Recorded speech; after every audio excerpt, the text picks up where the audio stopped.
Happy Friday. Happy Friday to you, my friend. Good to see you. Yes, Good well. to see you, mate. What a week it's been.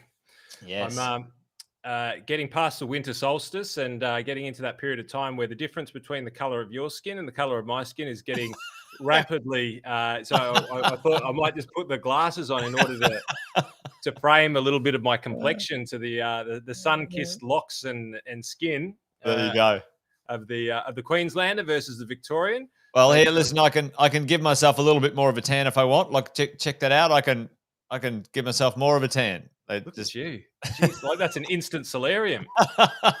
Mate, this is about as much as I can get. I can kind of go Oompa Loompa-ish. Well, good to see a few people jumping on. There's a bunch on there, Andy. So hello to Alison. Hey, how are you? Good to see you, mate. Jeff, always there. Good to see you, mate. Good to have a few of you guys on Wine and Wisdom. Cheers for Friday afternoon. Welcome, everyone.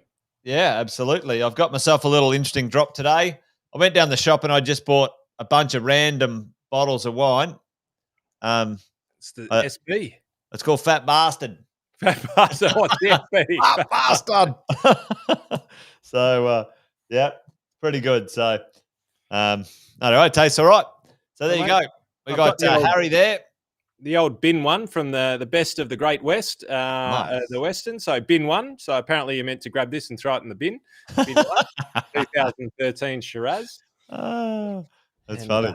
Slowly coming out of the cooler climate down here, mate. We had sun down in Victoria. Can you believe it? We had sun. I can't believe it. I think you're lying. I didn't. You have to take a photo, Andy. I wasn't quick enough, mate. It disappeared I'll just get my camera quick and it left. Well, good to see everyone on. We've got a bunch of people on. Harry, how are you, mate? Graham, Kelly, how are you? We got David there. We got Aaron. We got Deb. Annis. I feel like I'm on high school here, mate. I know. Who can you see through the round window? We've got a guest joining me. We've got a guest visitor tonight. You're on the live stream. Say hello, Jake. Yeah. Hello, Jake. All right. Well, listen, I've got something to do, so you should rack off. Michelle's there. That's good. Crispy baby ribs. Yeah, that's it, Jeff. Yeah. Well, Alison's already in their team and gang with some questions, which is great. And having your first gin, Candice, well, that's the way to roll. And got an open home tomorrow. So good luck with that. Hopefully it all goes really well. But, as you guys... Oh, David's coming in from the Socialist Republic of New Zealand. Oh, well, there you go.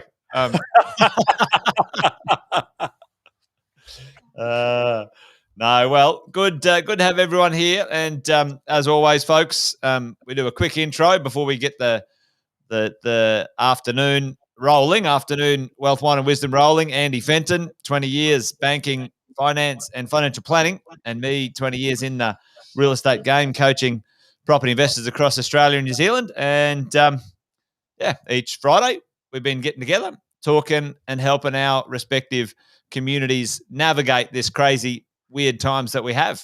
And but and it happens in a bit of a structure. Often we don't stick to it, but we try to debrief the week, the news, and see if there's any questions, and we might even do some things you should know as we go. So as we roll into it, this is it. What's in the news? First part usually. Got any questions? Make sure you write them down. Alison's already dropped one in the chat for us, and things you should know. If we get a bit of time, we might do a little bit of that, Andy. But what's in the news over in your neck of the woods this week, mate? Why don't you kick it off? I kicked it off last week. I've got a few things up my sleeve, but what do you got for us, mate? Mate, well, in your frame of the fact that we have a little bit of structure in this. From the great Yogi Berra, who we've quoted a few times in the past. When you come to a fork in the road, take it. And my spin on things, mate, is that we have had, obviously Victoria's in lockdown and all of those sorts of things. So I'm going to avoid today, I'm going to avoid as much as I possibly can talking about anything negative. Everything is positive because I am sick. This is the negative part. I am sick to death of the bullshit that we watch on television that morphs and destroys the brains of us, destroys our will to live at times. And I thought for Friday, we're going to have a bit of fun and we're going to talk about all the positive things that are there. Obviously, due to my personality, there might be denotes of slightly sarcastic behaviour that may eventuate. But I figured that maybe we spend the time, Jace, because just as a frame, and my team won't mind me talking about this, but as Monday came in Victoria, and I know New South Wales have been locked down for a while now, and there was just a heavy Monday morning meeting. And I saw the news beforehand just scared the shit out of everybody. And it was like the great 1-2 punch. And it was at that point in time, Jace, where I decided that this Friday was all about bringing joy and happiness and actually the real shit that's going on that should be being reported. But we know that what makes headlines is fear and horrible stuff and all of that sort of thing. And it's not all like that. So, Jace, in the view of having some fun and bring some positivity to this, we're going to have a good look at what's in the news this week. And here's one from an old mate of mine, Tom Elliott. He admits that he was left shocked after hearing a person who recently paid $10,000 for a golden retriever puppy. $10,000. They're calling it the pandemic puppies, Jason. The pandemic puppies. It turns out the prices have gone through the roof during the middle of the pandemic. As we can see here, so many pets have been adopted during the pandemic that the shelters are running out. Apparently, apparently the shelters said that they just can't put them down. So they're running out the door, so to speak. Pardon the pun. Speaking of puppies, we've got a long lost puppy. Britney Spears' father, Jamie Spears, agrees to step down. Let's have a look at the word agrees, Jason. When you're at the end of a court battle and you're beaten, you generally agree to whatever the court decides. So Britney's father has stepped down as the conservator of a $60 million estate. Was a $100 million estate before they got into the legal battles. Yeah. Do you know the full story on that one, Andy? It's a crazy story. Britney and I go back some years. To be fair, Jason, I know headline details. I don't know it intimately, but effectively. Well, one of the things I think, and this is a good lesson over in your neck of the woods, Andy. In your world, you help people with, wills, powers of attorney, enduring powers of attorney, et cetera, et cetera. And we think, that's for old people, right? But let me tell you, folks, what happened here, and Britney had a bit of an issue, had a bit of a breakdown, and because she didn't have any of those things in place, like thought through them earlier in her life, her father, and I think it was her uncle, I can't remember, it was two people, took over her estate and literally put her in a funny farm and literally, spent 40 million of her wealth over 10 years and kept her basically like out of the picture. So yeah, it's an interesting one, mate. It's like it is an interesting part of the news, but also it brings home a lesson for us too. If you haven't got your wills, your enduring a power of attorney, those things organised, you need to have a chat to Andy. And I know you've been helping some of my crew, Andy. Big shout out to you, one of my team. She had some challenges with her mum, and you've been helping her out in that, and you've saved her literally, truckloads of money and costs and challenges and problems. So, folks, we like to see the light side of the news, but also there's a lesson in it too, man. That's for sure. 100%. Look, it's all about structuring. It's all about pre-planning. And if it can happen to Britney, well, it can happen to you. And mate, it's an example of structuring gone wrong. And you took the words out of my mouth. Like this is something that we all need to be taking care of. And it might just be our fortunes of when we get a little bit older and we start to say some wacky things, and then the next thing the wrong powers of attorney who mightn't necessarily treat our wealth or our health with the same sort of wisdom and respect that we would. All of a sudden, things can change quite dramatically. and she did it again with her father, and unfortunately, she lost control of the entire estate. And mate, it is so common in the world of finance and estates and business, and we call it a business continuity plan. You know, what happens if all of a sudden you can't take control? Well, if you can't take control, then Brittany's dad will, and that's what we call milking the puppy. There you go. Well, Calvin's a big fan of the puppy positive news up front, mate. So that's good. Good show. And then Alison reckons she was onto it 2 weeks ago. Alison, we could be got a little side hustle going on, Alison. Maybe. Well, we did the math today. You can basically you can break even pretty quickly. But if you have a couple of these puppies and you start littering them a couple of times a year, but it's a $200,000 business these days. Yeah. The puppy pandemic has gone mad. Well, I've got a young client who buys and sells shipping containers. So people buy shipping containers, and lately it's been a bit slower, but they'd get a shipping container of stuff from overseas. And when they got the stuff in the shipping container, they're like, oh, what do I do with this shipping container now? And he put ads in Gumtree and Marketplace going, I'll take your shipping container away for $100. Mate, he couldn't find enough places to keep them. And then he was reselling them for thousands of dollars. Like he basically had to go and rent a whole farm where he could keep all these shipping containers because people like, take my shipping container away. So, mate, yeah. But it's unbelievable. Opportunities are everywhere. Absolutely everywhere. Yeah. So good lessons to be learned. And that's a funny one, actually. Michelle brings this up. And if any of you guys remember, Alison, you might have been on the bus tour with Sam, but Sam, my business partner, does a spin on Rich Dad, Poor Dad, Andy, and he does a property investment version of Rich Dad, Poor Dad where he calls it Rich Dog, Poor Dog. Okay.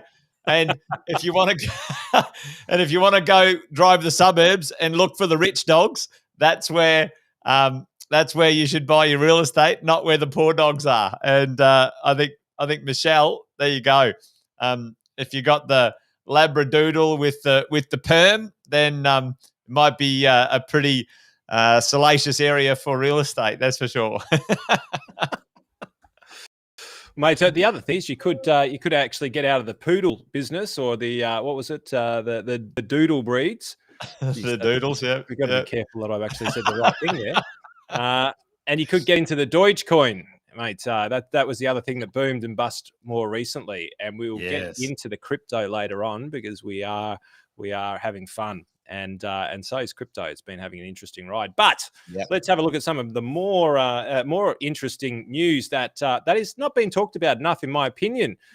Mapping Keegan Palmer's journey from local bowl to Southern Gold Coast in the Tokyo Olympics. He's not affected by lockdown, Jason, because he came from the Gold Coast. That's how he got in all of the training.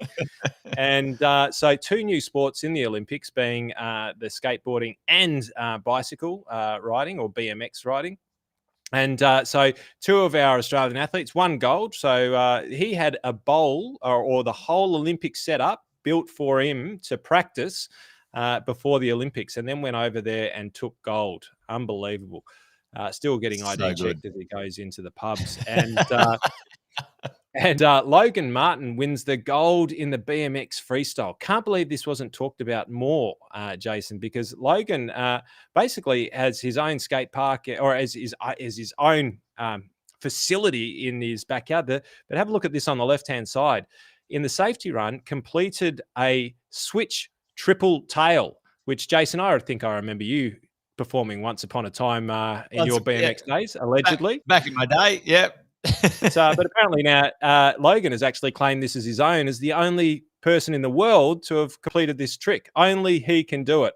Other than that, with the old handleless handlebar front flip, which I know was a favourite of yours back in the day, Jace. And so as in normal style in Australia, we love to support people who are out there winning. So when they came back, we, of course, sent them down into 28 days worth of lockdown. Thank you for our Olympic team. You've all got to go into quarantine. But good news, Jason. I hear that the Australian hockey team bought enough beer for everybody. But coming to the more financial side of this and staying on the positive side, Lionel Messi to be paid by PSG partly. So did you hear about this, mate? So he cried. No, I didn't hear about this at all. Barcelona. So Barcelona, one of the greatest football teams in the world, and for those Australians out there, who is pretty much our whole audience, that's soccer. And when I say greatest, that's allegedly. You know, it's certainly been an incredible team, Barcelona, in recent years, and pretty much ever since the league started. Cried as he left. So arguably the world's best football player, and he left. He's gone to PSG, and on top of a signing bonus of $40 million Australian, throw another P in the soup, Jason, to hell with poverty on that one, or a salary of $55 million Australian each season. They've signed him and announced on Thursday Messi's financial package would also include cryptocurrency tokens. Now, it was a few wine wisdoms ago that wealth wine and wisdoms ago that we spoke about NFTs, which are non-fungible tokens. And remember, Jason said, let's keep a good eye on this because this is something that is going to go absolutely out of control. And I believe that this is the first sign of it. Tom Brady in the US just launched his non-fungible tokens business. It's just a fun word or phrase to say, isn't it? Non-fungible tokens. Fungible sounds like fungi, like mushrooms or something. You know, like it. And I heard one of the world experts on this this morning in Bloomberg describe it as the difference between the baseball cards that you get, and he's gone, well, what is it about a baseball card that gives it value?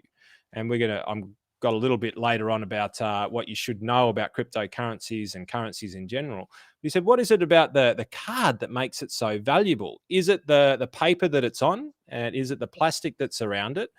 Well, arguably we'd say no. It's the scarcity of that object or the scarcity of that. So he said, well, why would it be any different in the digital world? And I've got a lot to talk about later if we get into things you should know about currency, store of wealth, and tradable, and how this is all going to start to play out. Because even though the old crypto world has taken a bit of a hammering of recent, I think we're at the very beginning of seeing something quite remarkable in the world of trade, or maybe even we'll call it currency at the moment. And when the world's arguably best soccer player, Jace, gets paid in crypto, then I think that the signs of the world may start to change a little bit. Mate, I reckon you're dead right. And like you and I said, I think it's inevitable anyway. It's well underway, and governments and institutions and big businesses are all at the table now, understanding, trying to make sense of it. And the capitalization is in the trillions and trillions across the whole market of the whole world in this space. It's not a drop in the ocean. It is absolutely a behemoth. Absolutely. And it's not the sleeping giant. It is the walking giant. Walking giant, and yes. Other things that you won't see in the news without a negative connotation attached to it is that we love the phrase record highs, Jace. But it's been records after records after records. It's records. It is absolute records. It's so the S&P 500, which is the US top 500 companies, hit an all-time high, legitimately all-time high again. Again, you can see it up the top left. You can see that's the 5-year chart. I can promise you it wasn't greater than that beyond 5 years. It just it goes down and down and down to the left. 4,460, Jason. Incredible. And it's not just the big tech that is showing that now. We're getting a lot of support from a lot of the value stocks. And now people are trying to say, well, there's growth value stocks. Huge, Andy. Unbelievable. And so see that dip in there, that tiny little blip. Yeah. That was the pandemic. Can you believe it? Not so long ago. And then when we jump over to the right, which is the All Ordinaries, which I think is a bit of a shitty name for the Australian stock market. It needs to be something more inspirational, Andy. I think What's your stock market called? It's called the All Ordinaries. What's so we should ordinary be about called the Extraordinaries, it? The right? Extraordinaries. Are you Extraordinaries? That's what it should be called. The All Extraordinaries. Well, you are what you say you are, Jace. And so the All Ordinaries, but now coupled by Jason and I, maybe the new index that we will create together, the All Extraordinaries, is now 7,897. And looking to try and bust the 8,000, which, gosh, if it gets there, I tell you what, it's absolutely incredible. And on the back of that, painted in the news in reasonably poor fashion in most of the circles. Listen to the language. Commonwealth banks spurging profits lifted Australian share market to all high. That was the most positive take I could find on the Commonwealth Bank's rapid success. The Commonwealth Bank jumped 1.5% to $108. Around its highest levels ever after reporting an annual profit of 19.7%, which is absolutely massive. CBA said its 8.8 billion profit from continued operations was driven by sustained economic recovery from the coronavirus pandemic, which is, mate, it's quite incredible to look at the world through the lens of the massive amounts of positivity that's actually out there when people are looking at their portfolios, their investment accounts, when people are looking at what our athletes are doing and then getting locked up as a result of it, poor guys. But, that's what happens when you come back prosperous from other places. We've got to cut you down a little bit as the tall poppies, but hopefully they've got kegs in the camp. But, mate, everything is going up at the moment. It is up, and up, and it is a joyous world if you look for the right headlines around. And there is a lot to talk about other than fear mongering out there. I think it's an extraordinarily positive week in the markets, Jace. We're locked up down here, but it's beautiful outside now in Victoria. It's a beautiful, beautiful precipice of spring day here in Victoria, mate. What's in the news over there in the Sunshine State? The Sunshine State. Well, it's always sunny here, but it just got a bit cloudy. So, but there's someone else on your bandwagon here, mate. They reckon it's been a beautiful day in Melbourne here. So we've got two corroborating. Is that the right word? Corroborating your story. Corroborate. Mate, absolutely.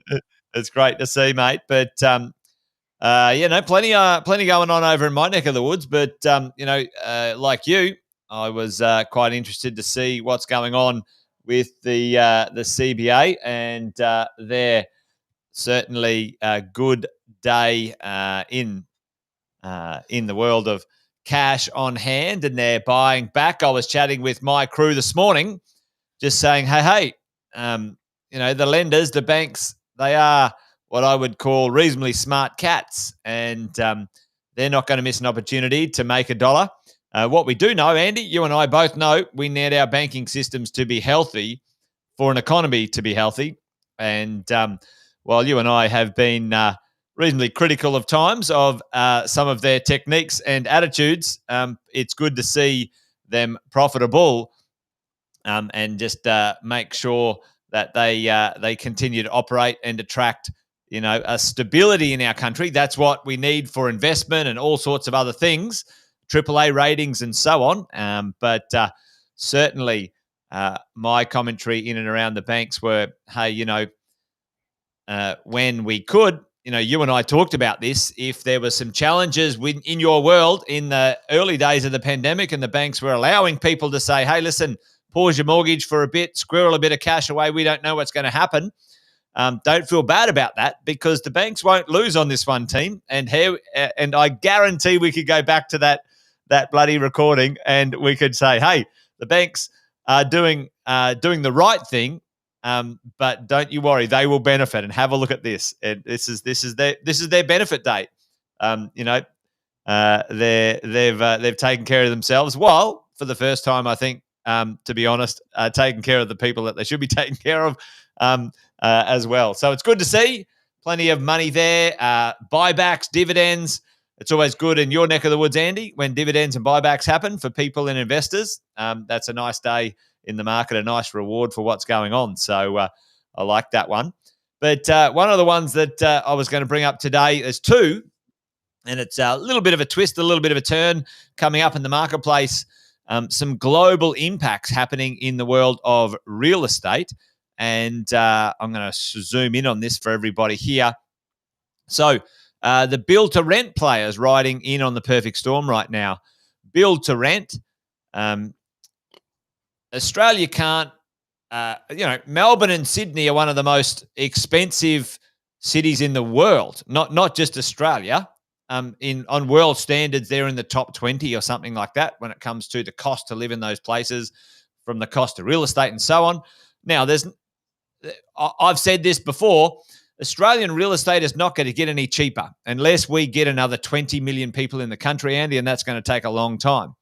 We are the only nation in the world that we don't have a low cost labor force attached to our country. And that's not New Zealand, by the way. And so you can't argue that one. Every other economy in the world has a neighboring country where they have low cost base for construction and, labor, where Australia does not. Okay. And so there's some benefits to that, but there's also some downside to that. So cost of property and building and our world of those things are not going to get any cheaper. You make more money as a plumber than you do as a dentist. Get that, right?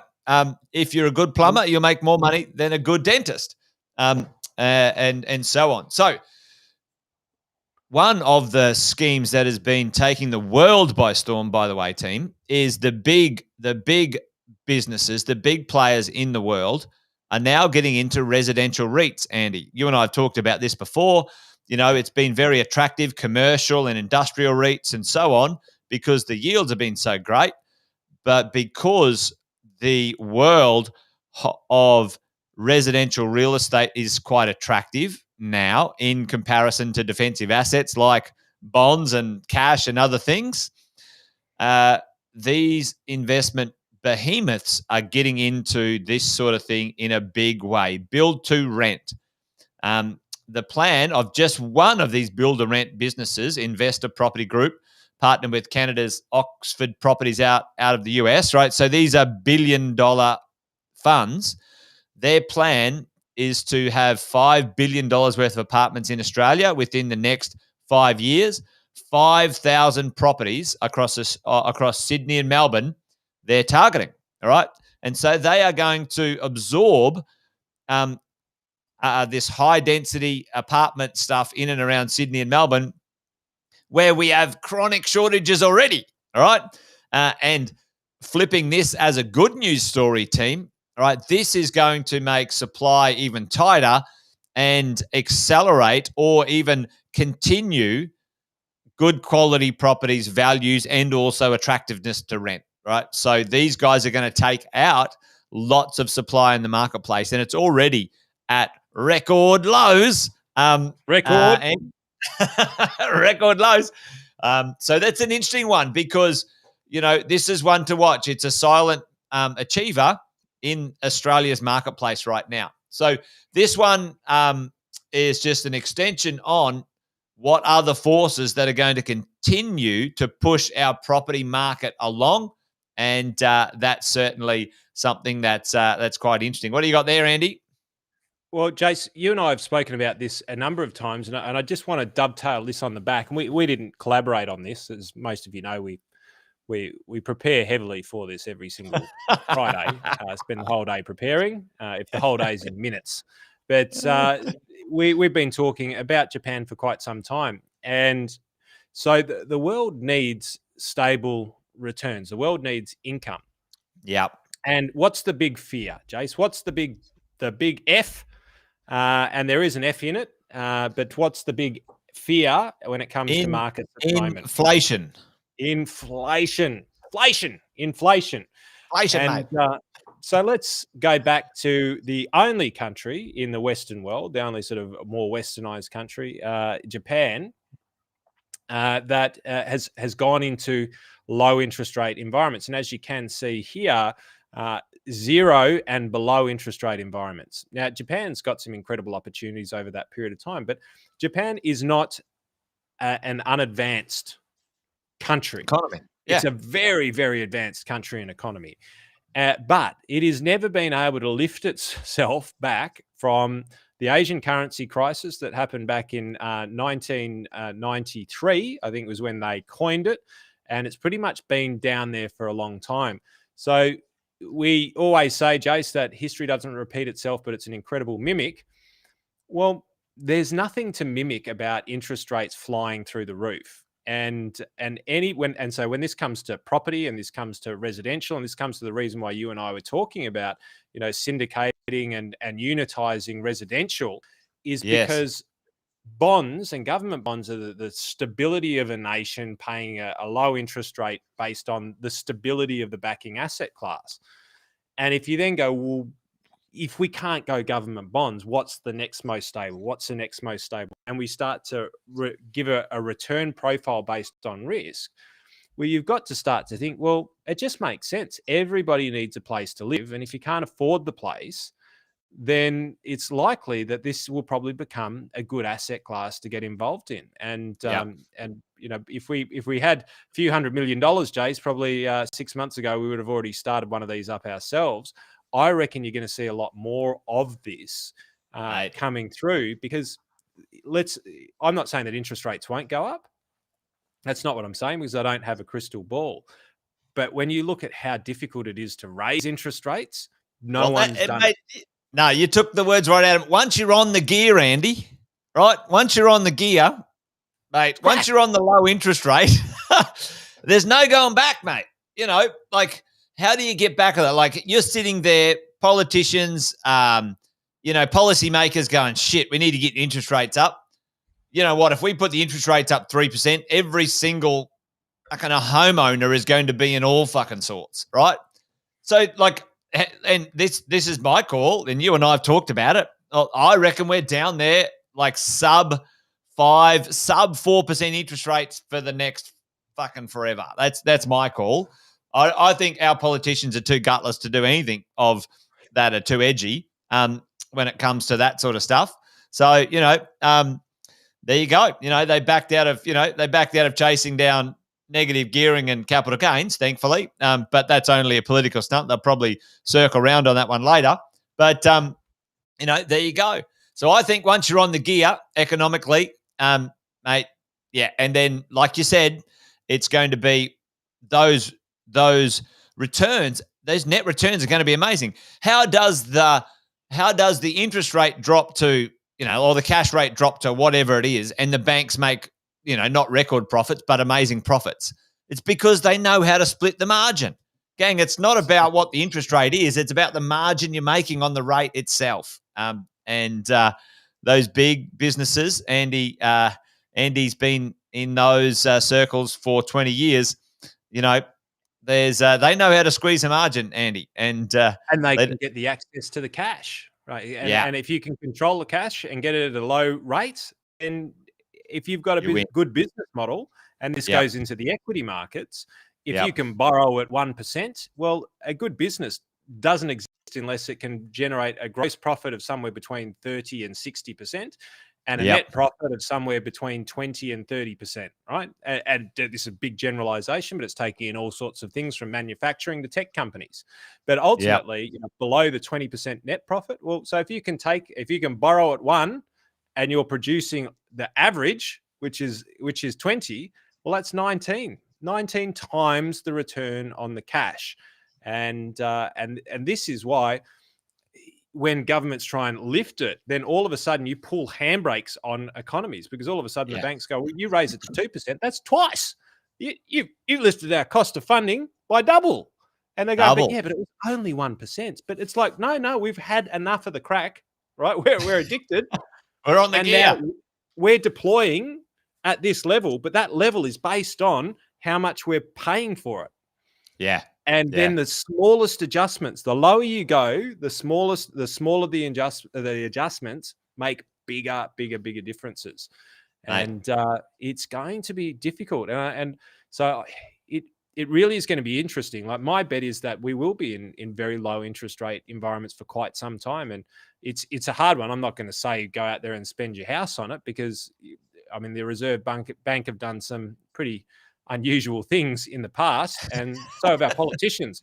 Gough Whitlam, yeah, God bless him, have done some very, very unique and interesting things in our time, which have really disrupted everything.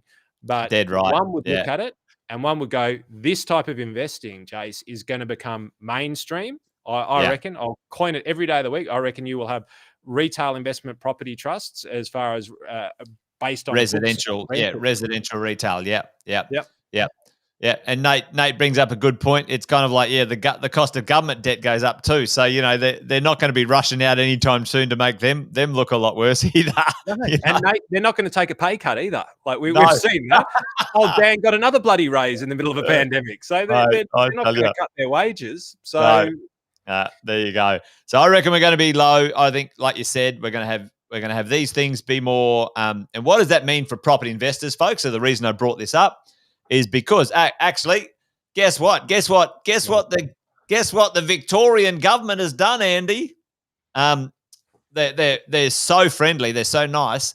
Victorian government has said any build to rent business can have a 50% land tax deduction for the next 20 years if they come to Melbourne. So they'll pay 50% less land tax than you and me, Andy, right? The Victorian government. It's right there, black and white.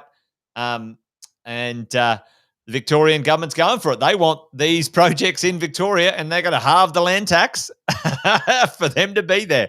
What's that going to do for Melbourne? It's going to take more stock out of the system, team. It's going to take thousands and thousands of pieces of real estate out of the system that you and me used to buy, Andy. We used to rent out, right? 100%. And Jace, it's on the positive side of the equation, because I'm not going to be negative today.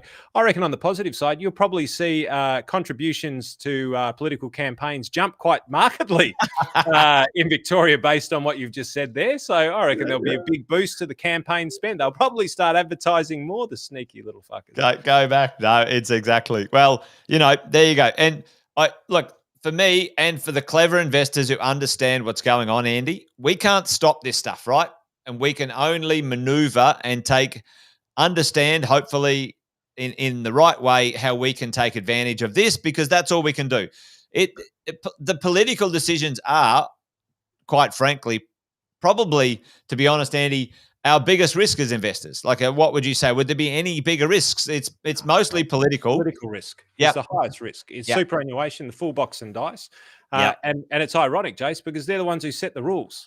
It's like, and then they say, well, you shouldn't be looking at it from political risk. It's like, well, stop changing the fucking laws, and we will stop saying there's so much political risk. Yeah, just leave it alone for a bit so we can get ourselves a bit of momentum. Well, here's another risk thing, Andy, that I wouldn't mind talking through with everyone. It's one to think about, team. Looking at this map here, and I don't know if you guys have been paying any attention to this, but put it in the chat for me, everyone.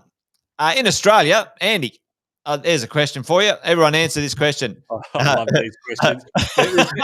It's definitely not staged, but I reckon I'm 80% at the moment. So you're at 80%. What's the most valuable real estate in Australia? Everyone says if you can buy it'll never be a problem. Buy one with a view, it'll never be a problem. It's property.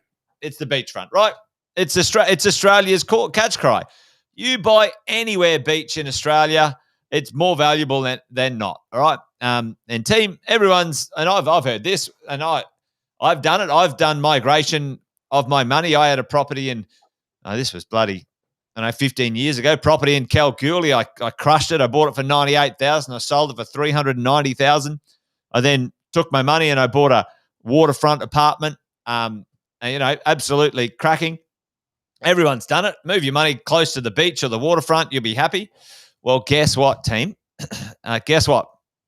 Two things happening right now, Andy, that are going to affect us in about 15 or 20 years' time, maybe even sooner, depending on what's going on. I don't know if you guys were paying attention to the announcement about, the the weather issues, the global warming issues, some of those things, they're for real, and they're showing up economically now, Andy. They're showing up. Australia is going to be affected fairly significantly based on all the research if we don't get our shit together on this.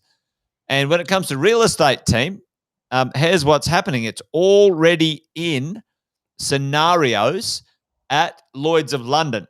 Go and check this out. Lloyd's of London has identified over 200,000 oceanfront pieces of real estate in Australia. They will not, and I'm going to say this nice and loud, they will not, good on you, Aaron, you're on it, mate. They will not insure. You tell me how much those properties are going to be worth, Andy, when you cannot, for the life of you, get insurance for those multi-million-dollar properties on beachfronts in Australia that, by and large, it's almost inevitable, and I hate the negative version of this, but I think we can do it if we all pull together, that will suffer from severe weather events. All right? So, team, these are the things that we need to know into the future on property. The old adage, get a beachfront bit of real estate and you'll live the dream. It'll all be good. Right now, that is not as solid as it used to be. And so this is an interesting one. And also, Andy, you could probably shed some light on this. The government was talking about Australia having difficulty securing funding because of how badly we were going to be affected in this report when it comes to this stuff as well. So, a few things to consider in this sort of space. Mate, on a positive note, they could all be full of shit. So I guess my positive note on the hypothesis. But look, there's definitely chat about this going on. I'd urge a lot of people to go and read Freakonomics, Super Freakonomics, and have a look at some of the data that comes from there. That these is sort of rogue economists, behavioral economists. There's also I think I've got it in forgotten his name. He was a Russian meteorologist who used to talk about 50, 60-year cycles. Because what I know, that's it. Lovely gang from Freakonomics. What do sumo wrestlers and gamblers have in common? Is one of my favorites in there. I think I've completely butchered the saying. I've crushed it like Margot does a colloquial saying. The early bird gets up early, or whatever she would say. There's different schools of thought on this as to the compounding effects, and sometimes we can have effects come together at the same time which magnify. And some of the thoughts behind this, and this is all study, and I'm by far and away not an expert on this sort of stuff. I do like to read about it because I find it interesting. But effectively, so there's a hypothesis from, and he was I can't remember his name. Maybe it'll come to me by the end of the episode, but it's a long time ago. A Russian meteorologist who basically said that the global warming actually happens in 40 to 50 year cycles based on the gravitational pull of the world, based on black holes and other stars and stuff that exist in the galaxy, which means that every 40 years we get closer or further away from the sun, and that has an impact on the global warming. But it wasn't to say that global warming isn't happening. It's saying that within these 40 to 50 year cycles, that if we don't treat the world right, we're going to get really big warning signs every 40 to 50 years. Yeah. Now, this is all hypothetical and still non-proven types of theory, but one that we should be taking good notice of. And that was my best attempt to try and turn it into a positive. To be fair, I'm really struggling here because you've just flooded the whole fucking coastline of Australia. But here it is. There's going to be new beachfront property available very, very soon, Jason. That's what we're saying. The old beachfront isn't the new beachfront. The new beachfront's a few suburbs in. Well, Andy, part of what I wanted to, and potentially we can turn this into a bit of a fun chat, things you should know. And I was thinking about it today, folks, is that buy 30K from the beach, Nate said, buy up on a hill and there you go. A room with a view, but just make it an elevated one. Yeah, top story. Yeah. Exactly. But, what I think is important for us as investors, or any sort of rational person, is to think about how we think, Andy. And you talked about it earlier today. The media, how if you do get a bit connected or obsessed with watching the news, it can fuck with your head. And we all know this, right? So you got to manage that and turn it off and get and consume good stuff. But one of the things, Andy, I was thinking about today that you and I might have a bit of fun with is like, all right, let's say, for example, in my world, negative gearing. Okay, so they've removed negative gearing in New Zealand. Okay, and that becomes by removed. By removed, you mean remove the tax deduction, or? Yep, they've moved the tax deduction. And folks, I don't know if everyone knows this. The government removed over 70% of negative gearing for property investors on secondhand property, even only 5 minutes old, Andy. In 2017, team, a secondhand property now, you get 70% less depreciation / negative gearing effect by buying a secondhand property. But one of the things I thought would be interesting is this concept that I've coined, according to who, compared to what, compared to what, and so what, Andy, right? So let's play a little game here. And so we go, all right, hey, Jason, hey, Andy, did you know that? Can we hear that one again, mate? What's the phrase? Say it twice. And so it's according to who, compared to what, and then so what? Just say that one more time, because I just want to translate this for the audience. So according to who? According to who? Shit. Yep, you're full of shit. Yep, okay. Yep, according to who? Yep. Compared to what? Give me the facts. Yep, exactly. And so what? Nobody cares what you think. I like it. Well, and this is the idea, right? So let's say, because once we get past some nuts and bolts, Andy, understanding numbers and investing, and a little bit it takes a little bit of uphill learning, a new skill set. But once you get a certain couple of things dialed, it's an internal game, right? It's an internal game. We know this. Whatever you do, if you're in business, whether you're investing, whatever it is, it's an internal game. So then we got to say, all right, well, how do we think better? All right. And then you hear something, right? Somebody says, oh, they're removing negative gearing. And it's like, well, according to who? Okay. So according to, well, where did you get the information from? All right. Okay. So then you go, well, okay, even if they do, which might be the government, that might have an effect, but compared to what? Compared to what? Is it actually only isolating real estate, or is that negative gearing across everything? Because it is. They don't just take negative gearing away from real estate; they take it away from every asset class. So then you go, well, then so what? Who cares? It doesn't matter, right? So negative gearing has nothing to do with real estate. Negative gearing is a tax process of adjusting your personal tax income against losses that you make in the pursuit of investments. And pursuit of investments can, Andy, you know a lot more about this than me when it comes to the world of what constitutes an investment. It can be fucking ostrich eggs. It can be a car. It can be wine. It can be real estate. It can be shares, right?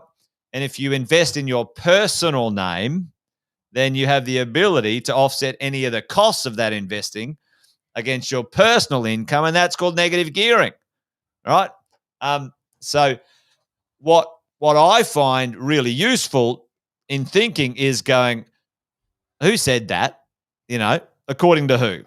All right, find the source of the information. If someone can't give you a source that's actually got a brain and got a reputation of actually capable of giving a comment in this space, then ignore it. Then you go, well, compared to what? Even if they do remove negative gearing, then is that going to disturb long-term my investment? No, it doesn't really matter. Then so what? And I think that's a really good concept in this space, Andy. It's kind of like, there's a lot of potential negative news going around, and then we should have a little concept, a little sort of mental process of just checking in that we don't get caught up in it, as we 100%. go. This is why Yogi has some of my favorite sayings is the future isn't what it used to be. And it comes from exactly that. We have a preconceived idea of what the next period of time is like. But the only irrational thought is the thought that that's a rational thought, because it is never, ever the same as what you believe it to be. Let's break this down a little bit, Jace. Let's break this down. You had kids, right? You've got them. You've got them. Got three of them. Got three of them. Anyone want like I could do with like one or two less? Anyone want less? So was there a degree of utopian kind of vision as you went into that? It's like, I'm gonna, crush this like nobody else has ever crushed fatherhood before in the world. I know that everybody else says it's difficult, but I'm different. Were you looking over my shoulder? Were you like? The future isn't what it used to be, was it, Jason? It's certainly changed. And here is the same thought: is that the thought that the world will remain consistent is actually an irrational thought. So the thought pattern is, and this is why we say the world is an incredible mimic, or history doesn't repeat itself, it's an incredible mimic, is because the true thought is going, well, how is it going to be different this time around? Yeah. And if we start to apply that different thought pattern, and quite often in policy, that this isn't thought about enough. Policy quite often, especially in Australia, where we are one of the worst in the world, but in a positive fashion, we're probably the best in the world at irrational thought in politics. So we're leading the world in some aspect. And so when it's reactionary, you create laws in order to stop something. But the reality of finance, the reality of economics is that we are an ecosystem, in that if the crown of thorns comes into the Great Barrier Reef, and it will destroy some parts of the sea life, but it will bring other parts. There will be natural balance that will start to come. And the question starts to become is that, well, given the changes that are coming, what is the new evolution of the world, and what is it going to look like as we move forward? So who is this peanut that said whatever they said, who had a misguided belief that this time they are right and they will always be right? And the reason why they're right is because it's a belief that they had based on a fixed construct of how things used to be. And what we all know is it's going to be different, but not necessarily wildly different. But with negative gearing, one of the thoughts, because you know what you and I do, Jason, back when they first started talking about removing negative gearing, and we thought about repealing capital gains tax, we were looking at all the advantages of that. We're going, oh, this is incredible. The velocity, the construction that'll take place, the old houses, they will be shaking in their boots because construction will go wild. And what is the end result of that? It was the exact opposite of what they were trying to create. They were trying to curb housing prices by this type of theory. But that theory did nothing but smash down old buildings, build new ones, and launch the property prices through the roof, which was counterintuitive thought. Mate, it is dead right. What are they? And I don't know if it's Einstein or whoever. Nothing is neither created nor destroyed. It just changes form, right? Yep. So they close one kind of idea, and then the energy transforms and appears somewhere else. And it's the same laws that in nature appear in the financial system. A lot of people don't realize that, and that's where you and I, Andy, have talked about this. When there is the zombie businesses, when there is things that happen with government intervention that don't allow the natural course of economics and free market will to take its course, then that makes dysfunctions in the economic system.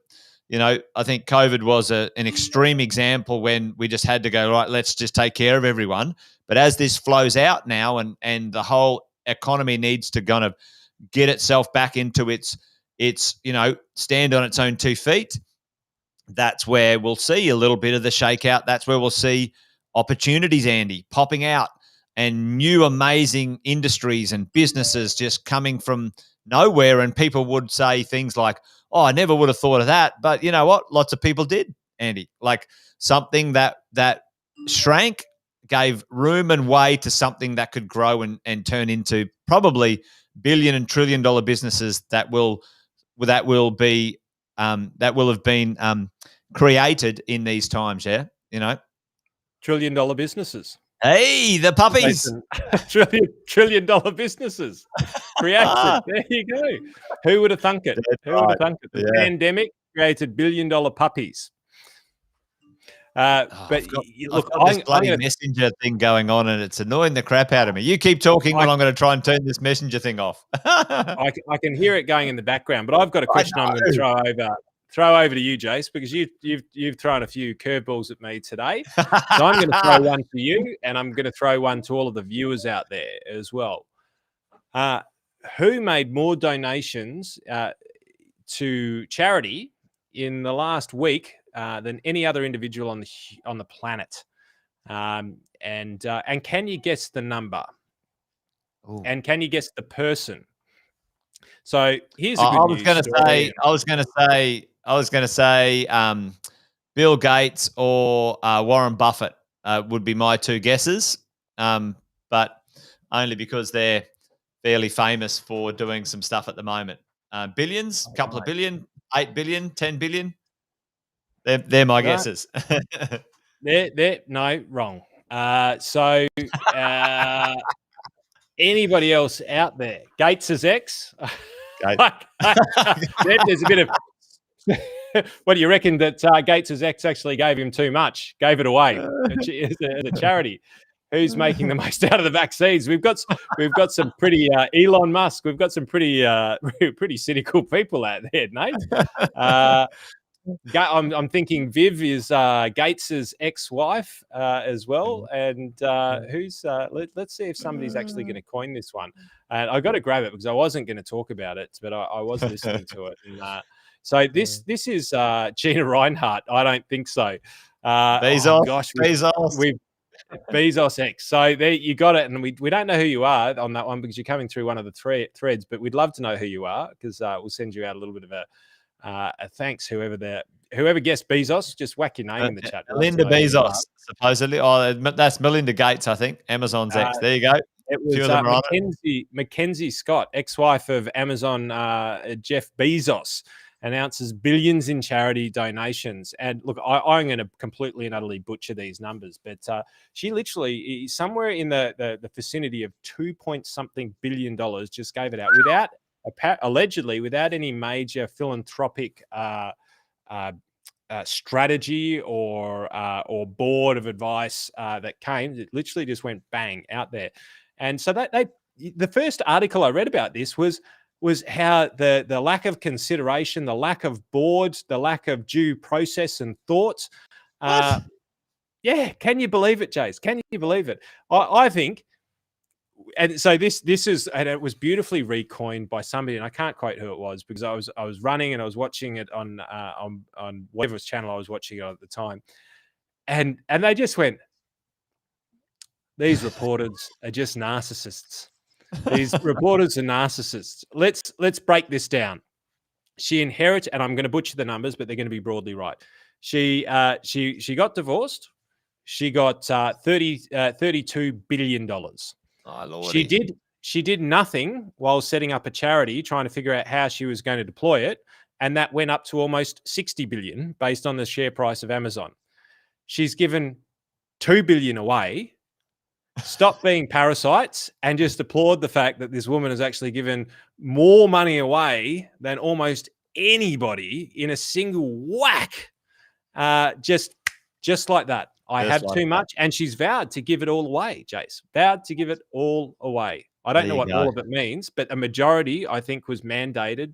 Or she created the mandate of her organization that said, I'm going to give a majority of my wealth away. So a majority would be at least 51%. And at the moment, that is $30 odd billion that's going to be given away. And there's somebody out there who wants to make a bit of a dick of her. But I think that there's only one dick that is clearly the person making these wild comments. Wild comment, yeah. Well, mate, at the end of the day, you think about it, right? If you got a nice home and you got a few things, then what does it cost to eat and have a bit of fun.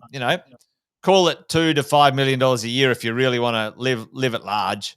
Yeah, why not? Why not? At the end of the day, that's great. I think that's fantastic. What you and I both know, Andy, is that money's job is to keep moving, because when money stagnates, it becomes rotten.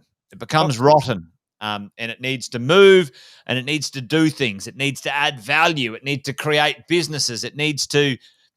That's what it's meant to do. When we stagnate money and wealth, it goes rotten. It becomes not great. So there you go. And it's a redeployment, because I think, like, my take on this, and I don't know her from a bar of soap, obviously, but I think, Jeff, you might be able to take her out for dinner. We'll see whether we can reach out through our channels that have no contact with her whatsoever. Slide into her DMs, Jeff. I've heard that's the way you do it.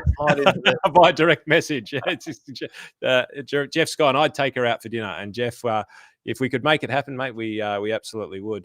There you go. Hopefully this isn't watching. But if you don't have a dream like Musk and some of the names that were brought up, Musk, Branson. So Elon Musk wants to bring a satellite network in order to enhance the total connectivity of the world. He's got quite incredible visions. That costs a lot of money, and that will cost billions to do. Branson wants to commercialize space travel, and that will take billions. And this will have an incredible effect on the world. Hopefully a positive one. I reckon it probably will be a positive one. Bezos, not quite sure. His rocket was shaped like a great giant Johnson. My 11-year-old's like, Dad, that looks like a big penis. And I'm like, yes, it does, mate. Well, I don't know about big, son, but it certainly does resemble something like that. But they're moving the money around the system. And if you don't have a vision like that, Jace, you're dead right. Like, what's the point of storing $30 billion somewhere just so you can look at another zero in the bank account, when the likelihood is, a couple of $1 billion would probably see them more than what they could spend in a lifestyle that they would want to over that period of time. And the realization of that, in order to deploy that money back into the system, I think is to be celebrated, not discriminated against.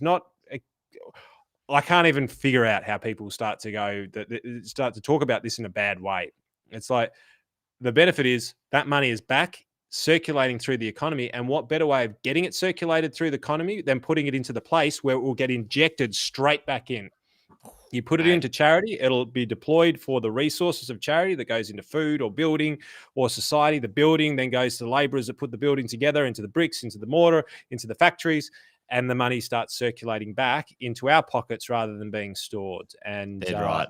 Yeah. I cannot think of a better thing to be doing.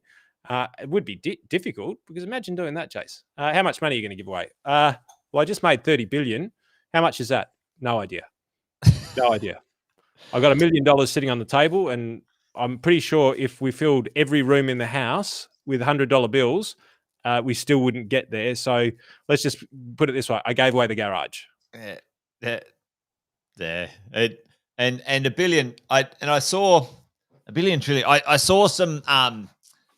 And maybe, Andy, you could have a quick search online for like the context of a million, $1 billion, and $1 trillion, I think it was. And the context visually is just insane. We've got a few questions just quickly. I'll quickly mention. Adrian said he's refinancing 3 investment loans. Hopefully you're still listening, Adrian. Refinancing 3 investment loans to Tier 3 institute. What's the cons? Adrian, maybe you can tell us in the chat what institute you're refinancing with. But, if that's like a Liberty or Latrobe or, one of those type of lenders, Resimac, Firstmac, they're all quite safe banking institutions if they are the registered mortgage holding institutions, warehousing mortgages, mate, that they're perfectly fine and safe when it comes to the world of lending. One of the downsides of them, Adrian, has been that the products and their technology is not that flexible. So, mate, you don't get, really good online interfaces for your balances. You don't get lots of people answer your calls. You got to sit in a phone call line for 3 hours to get your phone call answered if you've got a question. They're kind of like the no frills brand of lending. Often those ones, you get it cheap and cheerful, or you get it easy, because sometimes you don't get cheap and cheerful in third tier lending, but it's easy if you're a bit of a difficult case, kind of like me and Andy. To be honest, we're both difficult quite cases to lend money to. But mate, the cons of them can be that they're difficult to get access to ask questions, and also shift your money around. No, like net banking, you don't get a credit card or a debit card for offset accounts, et cetera, et cetera. So that's the cons, but there's no safety issues, mate. And unless you sort of put something in a name in there that I'm like, whoa, I've never heard of them, mate. That sounds like a bunch of bikies. Then you're going to be perfectly fine. So hopefully that answers your question, mate. And away you go. Candace asked, can I do a wealth coffee chat on the pros and cons of negative gearing? Answer is yes, Candace. I'll do that next week, Monday or Tuesday. I'll get on to that. We'll dive into it. So that'll be for all the positive crew. So make sure you jump on that one, which is kind of cool. So that was a couple of questions there, Andy. But did you find one of those? Here we go. Let's have a look at that. Let's have a look at the context of that. So, mate, we've got 10,000. Yeah, this is in hungies, mate. This is in $100 bills. Yeah, it's in hungies, mate. You should see it when it's in ones. Let me see if I can get you the one that's in ones. But there you go. So we've got the hungie, we've got the million, and a million doesn't actually look that much. No, you could carry a million around in your arms. You could carry, but like in the Wolf of Wall Street, when you strap a few $1 million to you, you start to look a little bit more like the steak puff marshmallow man. And I'm just going to drag and drop something across, see whether I can actually get this up. But then $1 billion is down the bottom. So as I said, she's given away a garage, right? She's given away a couple of. But if you were to stack that up in ones, mate, let's see whether this is transposed across. There we go. Yeah. This is what you're looking like, mate, and you can see us just sitting here. So this is the billion in ones sitting in there. So, mate, there's a fair bit that's flowing back around. There's a few wallets in that, I would say. I reckon, mate. I reckon. No, well, good on her. I'm glad that she's keeping the money moving. And like you and I both know, that's great for economies. It's great for jobs. It's great for people. And to be honest, it's great for inspiration. Like, these people who, Elons and the Jeff Bezoses and the Bransons, they do edgy stuff out there on the fringes where, people who don't have the resources but they got the brains can come and do amazing stuff. I believe that's where the world, things like our global climate challenges will be saved by people like that with money and attract great people with great brains. So probably a good way to sort of wind up the night, mate, and say good job, mate. It was a good, positive wealth, wine, and wisdom led with the puppy story, and Alison's got a new side hustle, and with the puppy, the puppy sales, mate, it's all happening. The puppy pandemic. You heard it here first. Pandemic. yeah, exactly. So, folks, great to have all of you guys on and hanging out on a Friday night. I've got pizza waiting down the house for me. So it's pizza night in my house, and looking forward to that with the kids. So, mate, good to see you, brother, as always, and fantastic to have all of you guys on tonight. Thanks for hanging out and being great sports and giving us shout-outs. And you guys have an awesome rest of your weekend. My wine's done and dusted. Yep. Still got a little bit in the glass, but I'll ring that out for this week. Sorry, I'll slowly drink this over the next week, Andy. That'll horrify Andy as it does. Can't be done. D, please get him another bottle and get somebody to drink the rest. But that's it. For this weekend, I reckon that's a wrap. So, mate, it's good night from me. And it's good night from him. Good night. Good night.